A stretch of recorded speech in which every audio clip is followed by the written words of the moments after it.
आता पाहूया बातम्या विस्तारानं।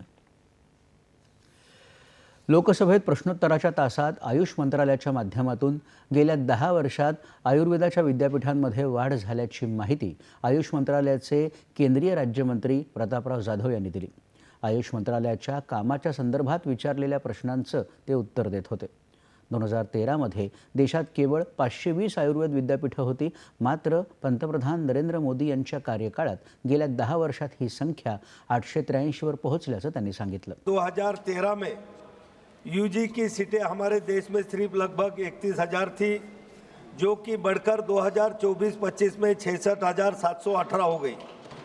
और पीजी की सीटें जो थी 2013-14 में लगभग 3,000 थी, अभी 2024-25 में 7,782, लगभग 145% की उसमें वृद्धि की गई। 2013-14 में आयुर्वेदिक सिर्फ 520 कॉलेज हमारे पूरे देश में थे। 2024-25 में उनकी संख्या 883, लगभग 60% की वृद्धि हुई। और पीजी कॉलेज में भी सीटों में 95% की वृद्धि हुई है। सरकार देशात टीबी रोगाच्या निर्मूलनासाठी आवश्यक ते सर्व प्रयत्न करत असल्याचं केंद्रीय आरोग्यमंत्री जे.पी. नड्डा यांनी लोकसभेत प्रश्नोत्तराच्या तासात सांगितलं। अत्याधुनिक यंत्रणेच्या माध्यमातून आतापर्यंत 6 कोटीहून अधिक लोकांची तपास आणि रोगाचं निदान शोधण्यात आल्याचं त्यांनी सांगितलं।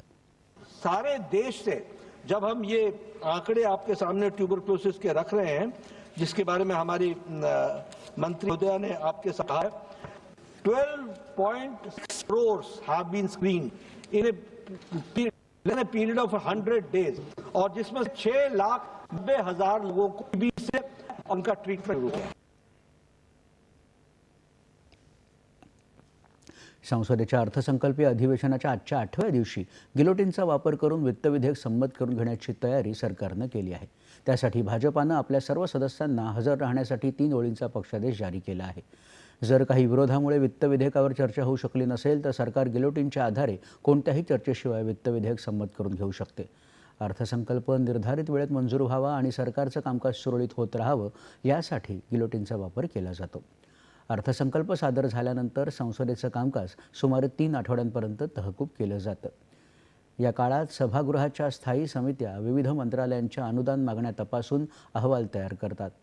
संसद अधिवेशनाचं दुसरं सत्र सुरू झाल्यावर या मागण्यांवर चर्चा होते, मात्र चर्चा होऊ शकली नाही तर वेळेचा अपव्यय होऊ नये या दृष्टीनं गिलोटिनच्या आधारे एकदा मतदान घेण्यासाठी लोकसभा अध्यक्ष अनुमती देऊ शकतात। अर्थसंकल्पावरच्या चर्चेपासून सरकार पळ काढू पाहत आहे असा आरोप करत काँग्रेसनंही आपल्या खासदारांसाठी पक्षादेश जारी केला आहे।